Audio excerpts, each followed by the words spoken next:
Today, we'll be focusing on another widely misinterpreted book, The Alchemist by Coelho. I pronounced it correctly. He doesn't seem to be a fan of names himself. The protagonist is mentioned by name only once. Yes, very widely misunderstood. Thanks in part to, what's her name? Oprah. How does this happen? How do people miss all the irony in this book? Bristling with irony. It's almost like the author is laughing at us. I guess I shouldn't be surprised. People aren't noticing that we're living in an ironic world right now where the authors of our world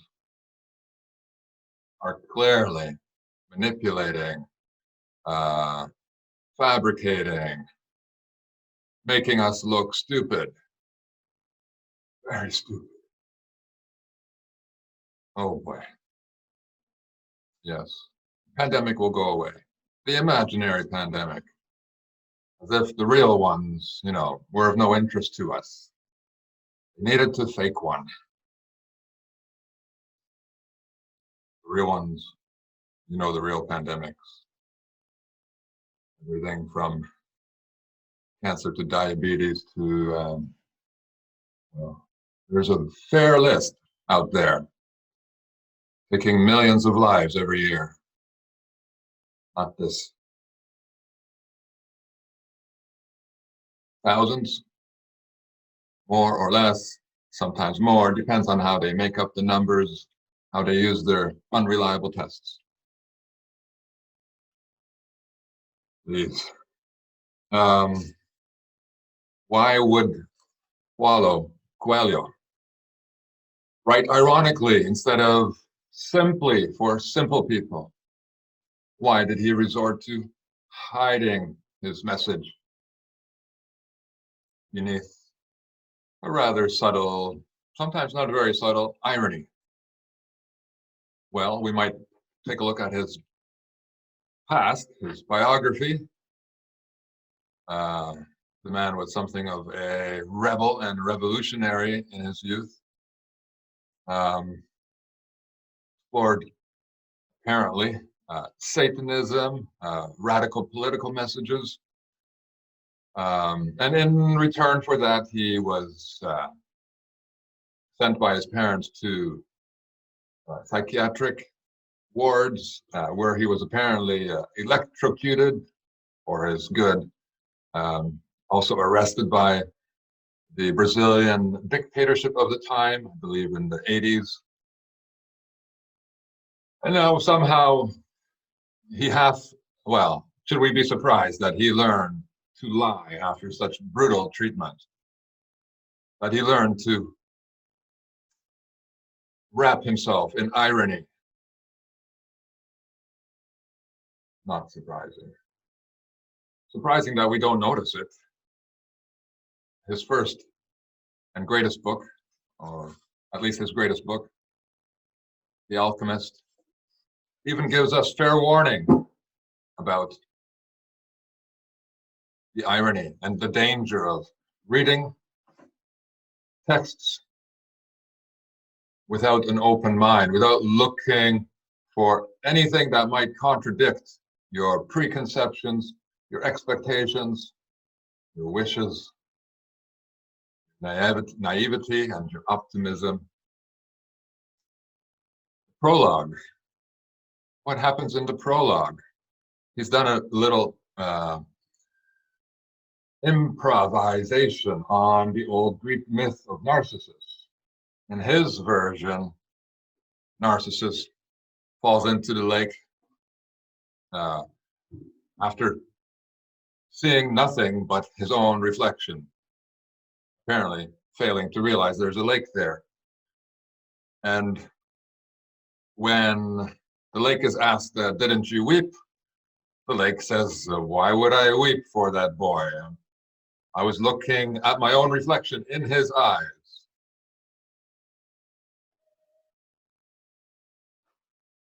Why start a book with that nice little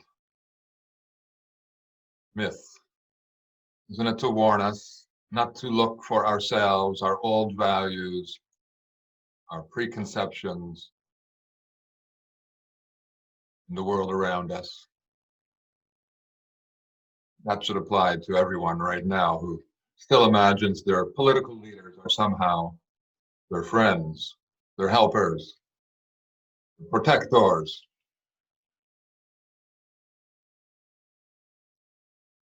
Nothing could be farther from the truth.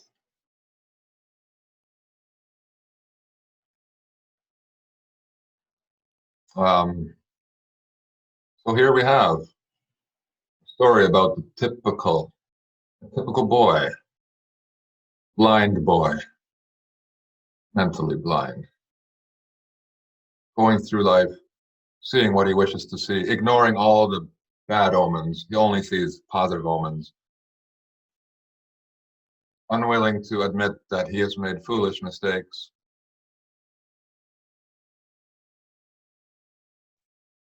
that you can't base your life on actual dream, a dream grounded in no reality, and worse, a dream that appears to be nothing more than the wish to acquire material wealth. Of course, the defenders of their personal mystical interpretations will argue that Santiago his treasure really symbolized some kind of spiritual treasure. Well, aren't they clever for wiggling out of the obvious? Santiago is not spiritual, does not pray, does not help anyone along the way, does not read deeply. Apparently, books have for him the primary purpose of providing support for his head while he's sleeping. Isn't that symbolic? Wasn't that a clear hint that we're dealing with an idiot, someone incapable of reading deeply, thinking deeply? Does he have communication skills? How does he treat? How does he speak to the young ladies he falls for? Does he ask them questions about them? Does he share truth about himself? No, and he excuses himself by saying they wouldn't understand. Does he help Fatima drawing water from the well every day? No, he just talks her ear off.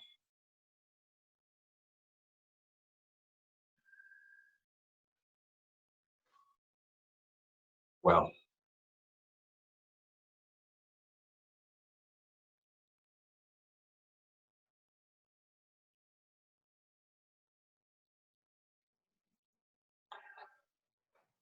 okay, page 1. The boy's name was Santiago. Dusk was falling as the boy arrived with his herd at an abandoned church. He is a shepherd. His herd of sheep is with him. What on earth is he doing bringing them into an abandoned church? Shepherds bring sheep into barns. They do not wander around the countryside. I think I forget the province of Spain through which he's traveling, but it spans some hundreds of kilometers. That is not how shepherds lived. I think the author was counting on our ignorance of the shepherding profession. If we knew it, we would realize that this boy is completely lost. Shepherding is not a profession that requires traveling across many miles, across countries. Shepherds serve landowners. They take their herds out onto their property or onto common land and bring the sheep back to the same old barn every night, generally. And why bring your sheep into a church whose roof has fallen in long ago? It sounds rather dangerous. An enormous sycamore had grown on the spot where the sacristy had once stood. It's interesting. I mean, symbolic too. Santiago has quit his education at the seminary, abandoned God, so to speak. And here is a church abandoned also by God and by the people. A tree is growing in it instead. Perhaps that's one of the most positive signs in this book. It's an omen, if you will, that most readers ignore. Santiago, by the way, his name also Saint Iago, a famous Spanish saint who was historically invoked during wartime. He's a rather peaceful character here. But the religious theme is quite strong. It's not just this mystical world that Coelho has created for us. It's a lot of satirical allusions to the Christian faith. He's making fun of religion. Jesus is the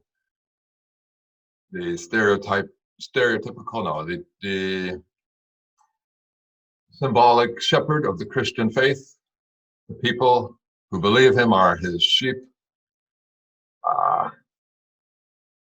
Sheeple. And here we have Santiago playing the shepherd's role, playing Jesus.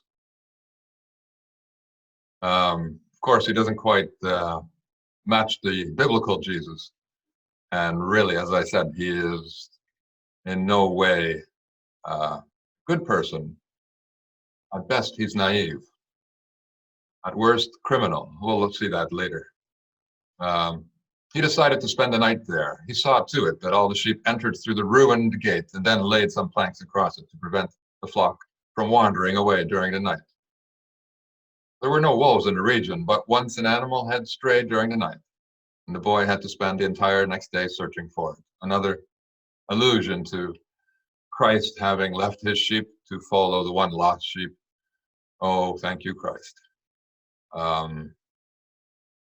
Now we live in a world where everyone is lost on account of you.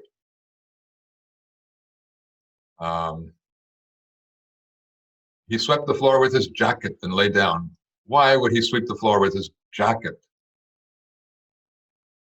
This is a poor man who's ruining his jacket. He could have picked up a branch and swept the floor with that. And of course, as I mentioned, he uses the book as his pillow.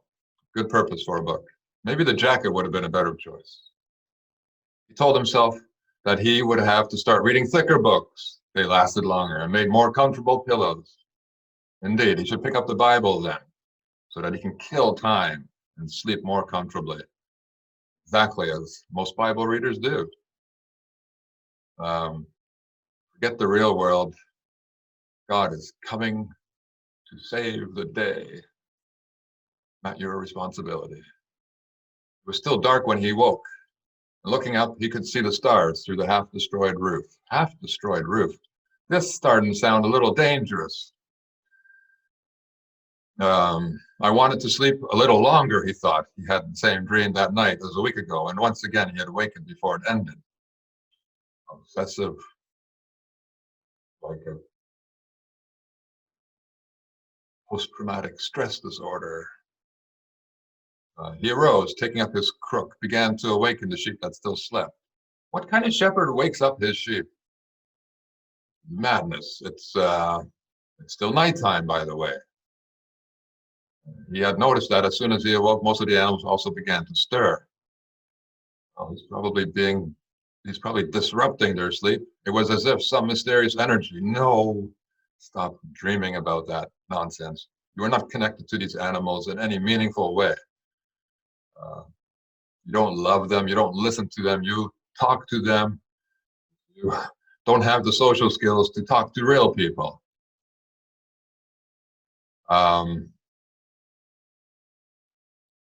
Some of them took a bit longer to awaken. The boy prodded them. Good idea. Everyone loves to be awoken with a stick in their back, calling each by name. Isn't that cute? The boy's given them all names. He never bothered to ask the name of the girl he met in town, but he knows all his sheep by name. Maybe he should just marry one of them. He had always believed that the sheep were able to understand what he said. This boy is blessed with a wonderful imagination. Yes, believed that the sheep were able to understand you. So sometimes he read them parts of his books that made an impression on him. An impression. Why? Because the words were big. Or when he would tell them of the loneliness or the unhappiness of a shepherd in the fields. Sometimes he would comment to them on the things he had seen in the villages they passed. Good boy. He really needs these sheep, not only as pets, like so many of our lonely people nowadays rely on pets. No, but of course he also shears them for their wool and sells their meat. And somehow he imagines that these sheep, if they knew what he was doing, or if they could talk, would say, "We love you, Santiago. We love you for dragging us around the country. The worst part of Spain for sheep, the southern part. You shouldn't even be there. Andalusia should be in the north." But never mind. He didn't do his research, and neither have most readers. Couple more points. Melchizedek. I mean, I could talk for hours, but that would be overstaying my welcome. What do we make of Melchizedek? His name comes from the Bible, the Old Testament. Melchizedek appears before Abraham as a priest, does some rituals that look suspiciously Catholic, suspiciously, especially for a story told in the first book of the Old Testament, a book that claims to be relating stories that occurred 4,500 years ago, something like that, 2,000, who knows, a long time ago, long before the Catholic Church. I do think it's closer to 4,000. Anyhow, get rid of that. I do know a few things about the Bible, by the way, on my website. I have a free book section, and if we scroll down past my only work of fiction, still in process, you can find 2 books by me. I'm still needing some editing, adjusting, but mostly finished. 2 books about the Bible. I think you might find them interesting. Thought-provoking, enraging.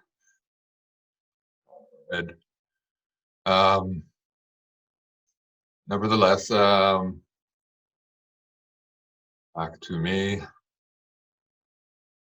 Melchizedek. Yes. So he appears after Abraham's victories in battle, after Abraham steals through war, great deal of land.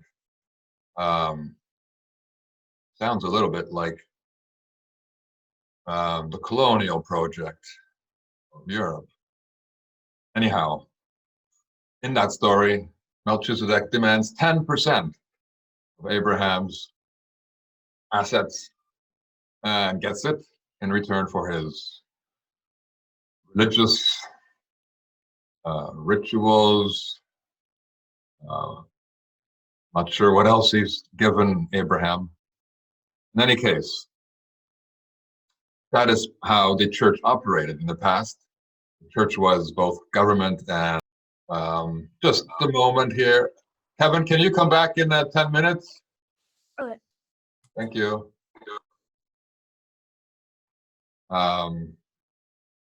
Melchizedek collects 10% of the assets, exactly like governments did also in the past. In fact, Melchizedek is no better, no different. He symbolizes a government. And in Apollo's story, the Alchemist, Melchizedek claims to be a king, is dressed as one. Obviously, he's not. This is just a scam.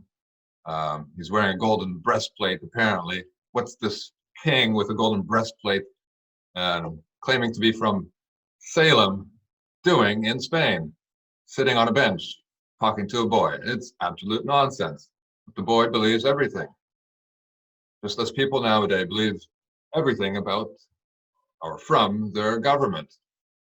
Government who collects, well, governments generally collect substantially more than 10% of people's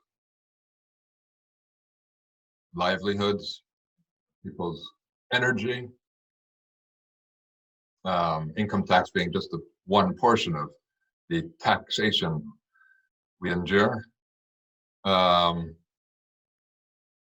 Anything else to mention? Trying to keep this short. Of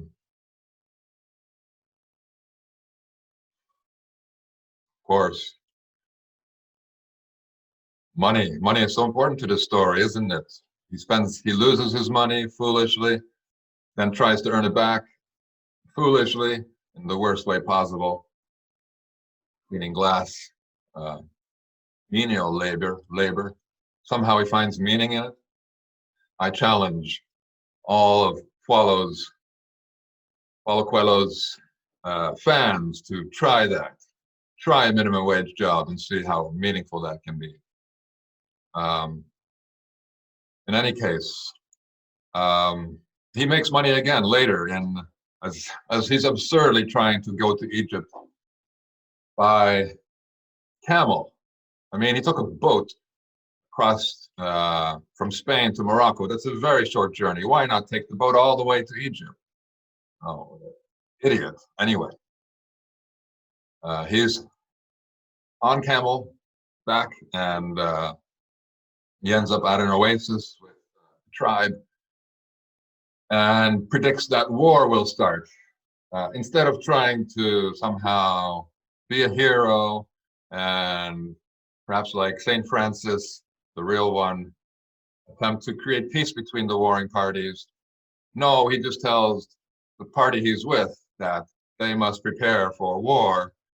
And then when war does happen, he is rewarded with gold for every dead enemy. Ever hear of blood gold? Making profit from war, from other people's lives. And yet this story is considered spiritual, mystical, uplifting, meaningful. It's certainly meaningful. What does he do? What else does he do? Oh, yes, he imagines that he turned into the wind. I challenge all of the shallow readers of this book to try that. Try using positive thinking to achieve your goals. No, you'd better immerse yourself in some really negative thinking about the reality we're stuck in right now. Otherwise, there'll be no getting out of it. Some negative thinking, critical thinking about corporations, governments, crap we're putting into our environment, the fraud that's practiced by banks, central and commercial. as I was saying, my students are coming on too quickly and I don't know how to manage this. Towards the end of the journey, Santiago follows the alchemist, that crook, that thief, that fraudster into some kind of seminary, I think, and where he creates, through alchemy, some silly process involving egg and lead, I think it was, and some heat, creates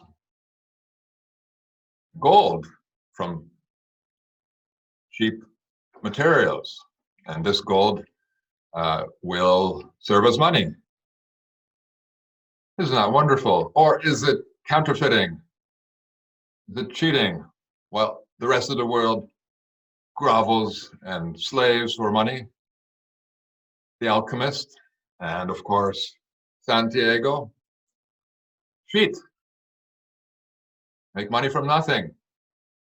Cheap materials, exactly as our bankers do, our central bankers, especially most lately. I think it's called fiat money and quantitative easing, etc. It's a world of fraud. And who's paying attention? Who's noticing that they are being swindled, sickened, cheated, lied to? People don't want to notice. As Mark Twain said, it's easier to deceive people than to convince them that they've been deceived. But that time is coming to an end, I think, as the swindle and the deceit and the exploitation is going to take on proportions that even our Western, spoiled, brainwashed minds will not tolerate. Hopefully. I'm an optimist. And that's enough for my intro. I'll speak to my students about this novel in just a moment.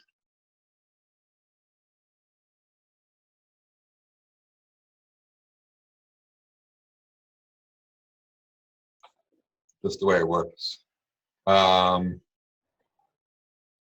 Okay. Today, I'm joined again by regular visitors, regular contributors, Kevin and Sophia. Sophia's read the book with me. Kevin has boldly ventured out and read it himself, just with my handout for it. Kevin and Sophia, I think we'd like to talk about the main character, Santiago. Yeah. I feel like in the book, Santiago is often described as some sort of hero, and a lot of the readers of the book just see him as a hero and someone who's really wise and knows a lot of things. But I feel like if you look more carefully, you can see a lot of flaws in Santiago, and an opposite of the wiseness that a lot of people think that he has. He actually makes quite dumb decisions at times. Dumb decisions, indeed. For example. Well, I feel like one of the dumb decisions he makes is that he uses his jacket to wipe off dirty things, because later on you're gonna have to end up wearing that jacket, and I feel like that's just not thinking about the future at all, and maybe just not thinking about the fact that you're going to wear the jacket at all. Exactly. I mean, that's extremely short-sighted. Sophia, any other examples of Santiago's short-sightedness or foolishness? Yeah, definitely. So he chooses to become a shepherd, not because he enjoys herding sheep, because he wants to travel. He had he had a better option, like to become a priest, and it would also bring his family pride, but he decides to venture away from his family. So from what we can deduce from this is that he wants to like make decisions for himself, but when he has like these recurring dreams of finding treasure at the Egyptian pyramids, he like gets his dream read by like a gypsy, and he's basically told by the people around him, oh yeah, go pursue your dream that may not even happen, you know? Right. So Well, yeah, dumb decision. he doesn't even know where Egypt is. And To add on Yes. to the Right. point on like him. sorry, Kevin. I just wanted to add something, but it's already gone. Flown like a bird. Go ahead, Kevin. Huh. Okay, just something I wanted to add on to the Sophia's point about him choosing to be a shepherd is that shepherds typically aren't actually like, the occupation doesn't usually involve traveling a lot. The only traveling you would do is that you would bring the sheep away from their home and onto a grazing meadow, and you would basically keep them safe there and then bring them back. But in this case, Santiago is using being a shepherd as an excuse to travel the world, which I don't think is the job itself. And so that's something he got wrong. Right. Yeah, and as careful readers should notice that he's making a mistake. He's not even in the right part of Spain for his sheep. Anyway, that is definitely a big mistake. What was the one you mentioned, Sophia?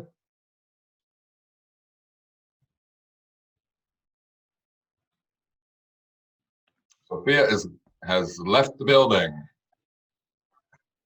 Wait, Oh well. okay, I got my thing to connect. Okay. Hello? Yes. So what was the example of Santiago's foolishness that you mentioned earlier? He wants to make decisions for himself, but he can't seem to do so. That sounds like a new point. I didn't hear that one before. Uh, You forgot what you said earlier. Never mind. What else do you want to say about Santiago, Sophia? Or other examples of his pattern of foolishness? he's insensitive. For example? So instead of considering for the people around him, like his family, you know, and like Fatima, he it's like for his own personal gain. Like he went to like he came back and got the treasure, and yeah, that was for his own personal gain. And he's treating Fatima like she's also like a treasure. Like he's not like having an actual relationship with her. Well, he never asked her what her interests are, her hobbies, what she loves to do, what her childhood was like, what she wants to do in the future. Nothing. Yeah, and also when he's talking to like the merchant's daughter, he's like talking about his own stories rather than asking her Right. more in-depth questions. Right. Even when he talks to Melchizedek, he's a bit rude, tries to avoid him a bit. Indeed. Kevin, anything else? Well, yeah, I feel like his communication skills in general aren't very good because, for one, he doesn't actually like ask questions back, and for another thing, I feel like when he responds to the question, he doesn't necessarily give a direct answer. Like when he was talking to the merchant's daughter, he was like kind of answering it, but not really giving a straight answer that they would be looking for. And then later on, when he's traveling, and a year later from the conversation, he's thinking about finally answering that question. So I feel like his communication and social skills aren't the best. Right. That was a year later. He was going to answer the question. Yeah. Right. What does he drink during the story? Wine. Right. Yeah, wine. Yeah. And another bad decision he makes because he only drinks wine, though. That's the thing. It's not like he would drink wine occasionally now and then. He just always drinks wine, and wine is the only liquid that he's drinking, which also proves his dumbness because wine is not good for you. It is not good for your health. It is actually really bad for your health, and yet he's always drinking wine. Right. Yeah, Go ahead. I believe at the crystal, like the shopkeeper's place, he smokes hookah.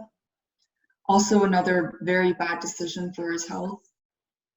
Yeah, he's probably smoking opium, maybe tobacco or both. Yeah, he's an addict, but somehow people think this is a spiritual journey and a spiritual protagonist.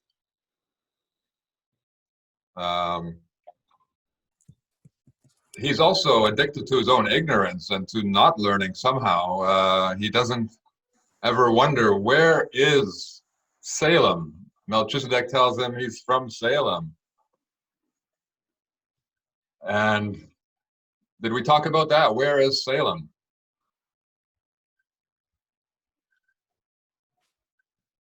There's one in, go ahead. So when I Googled Salem, I found one in Massachusetts in India. Two places, right? Yeah. Right. So what is this man doing in Spain? Massachusetts doesn't seem like the best choice or the best candidate, since it never had kings. And India, well, perhaps it did have kings, but not ones that spoke Spanish and walked around with golden breastplates in Spain. So I did I Googled where Salem was in the Bible, and it drew a connection to Jerusalem.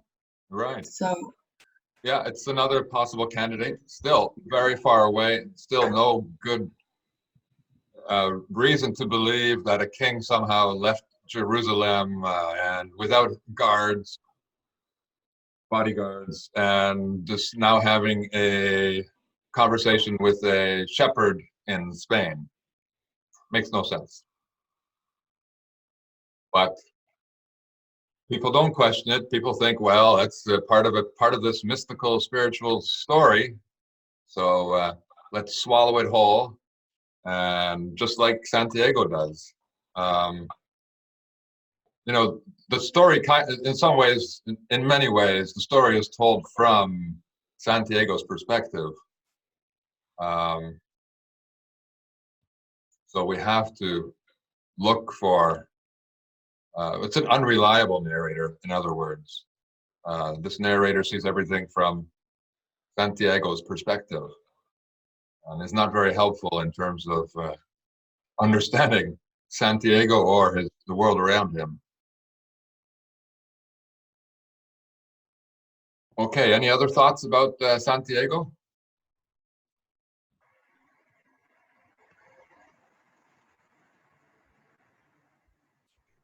no. Okay, any questions for me?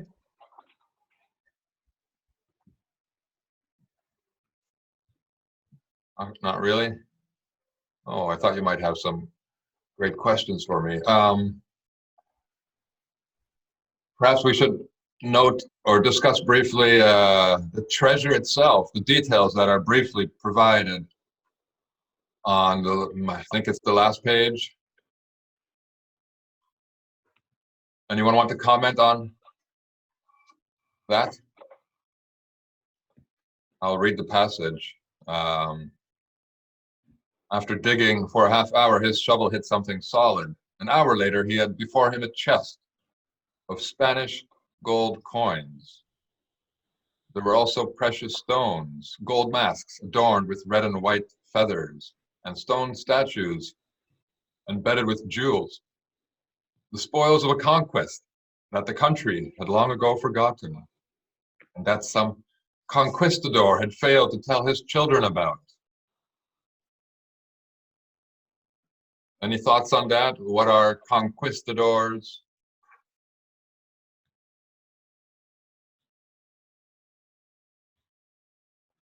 Sophia, you must have forgotten. I'm sure we discussed that, but it's been over. A year. Yeah, I remember you told me they were conquerors. Conquerors of the And Americas. yeah, And that means what about the treasure? they were probably stolen from they're probably from like Mexico or like, Yeah, probably further south, but possibly South America. yeah, Oh, that's what I was thinking too. right. Um, Stolen from them, the indigenous people. Um, those treasures, they were rich in gold and silver, were brought to Europe and helped fuel the building boom that we call the Renaissance. Um, Surprisingly, or not, Santiago is unaware that his treasure is really the treasure of other people. It's stolen treasure. It's blood treasure, to adopt the phrase or the expression from that we, the blood diamonds. That phrase refers to diamonds that cost people's lives. Santiago's treasure cost people's lives. Um, and it's buried under the church. What does that tell you?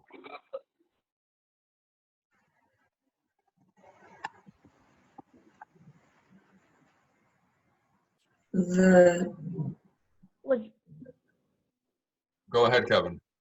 was it religious people who like stole the treasure and put it there, perhaps? Yeah, the conquistadors were religious. They were not directly employed by the church, but the church supported them in everything they did. And the fact that it was buried under the church shows that the church was colluding with them. Santiago, despite being educated, seems ignorant of this problem. And well, the book ends with him dreaming about going back to fetch Fatima or Fatima. What do you think of that? Do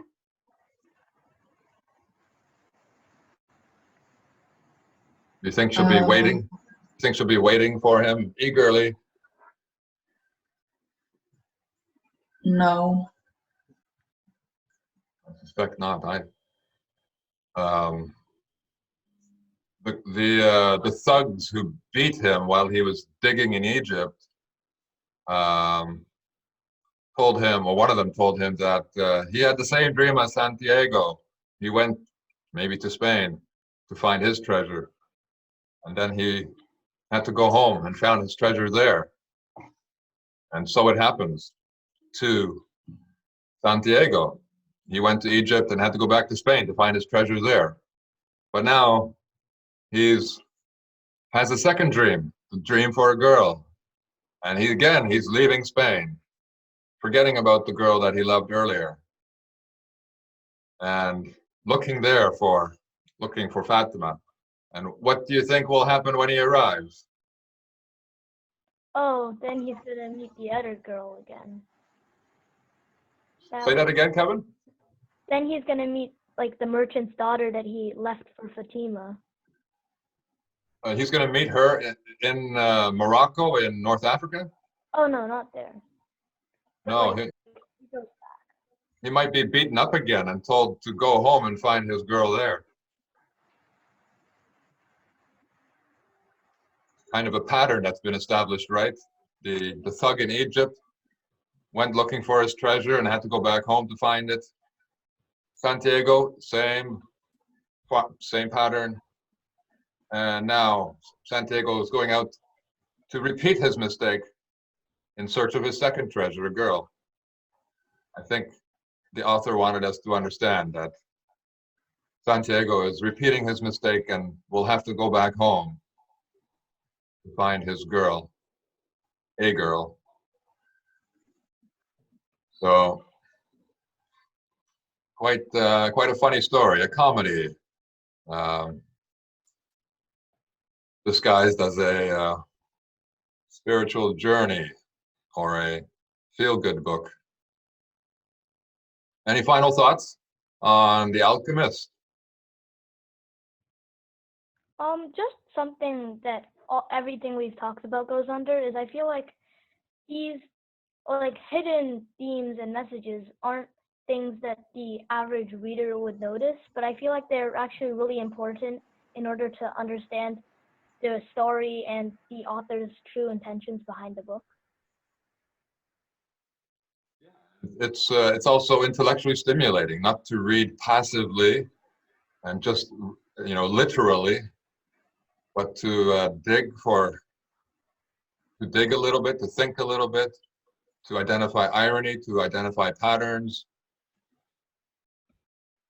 but to do a little research to see if the story makes any sense. Yeah, not to be lazy. Sometimes a little mental activity can be fun and rewarding. Any final thoughts for you, Sophia? Yeah, I agree. Like after you do a bit of digging, you can learn more like history that you probably won't learn in school. Right, yeah. And you don't even learn to read for irony in schools. Precious little. I've, in my history of teaching this book, I don't think I've had any, what's the word? Any student tell me that their teacher had the same interpretation. It's rare. Some teachers do exceptional work, but by and large, disappointing. Anyway, it's also important to develop good thinking skills, not just for books, but for the world we inhabit. Especially well, not especially, but including our political world, the things we are asked to believe about our health. Small reference to our corona drama, and just about everything else. It's good not to depend on other people, on other people's opinions, when those people are profiting from you. It's not a good idea to trust those people. And you have to take their words, not at face value, but take them carefully. Well, very good. Glad you could make it. Please stay healthy, take care of yourselves, and we'll talk to you soon. Bye. Bye, Sophia. A little louder, Kevin. Thanks, bye. Bye, Kevin.